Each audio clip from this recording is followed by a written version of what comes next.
வாங்க இயேசுவோட பிறப்ப பத்தி மத்தேயு எப்படி விளக்குறாருன்னு பார்க்கலாம். ஒரே ஒரு குழந்தையோட பிறப்பு உலக சரித்திரத்தையே மாத்துச்சுன்னா நம்புவீங்களா? இந்த கதை பிறப்புலேருந்து தொடங்கல, அதுக்கு பல தலைமுறைக்கும் முன்னாடியே ஆரம்பிக்குது.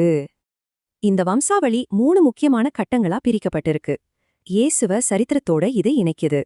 பழைய வாக்குறுதிகள் எல்லாம் இப்போ நிறைவேறப் போகுது. சரி, இப்போ கதைக்குள்ள போலாம்.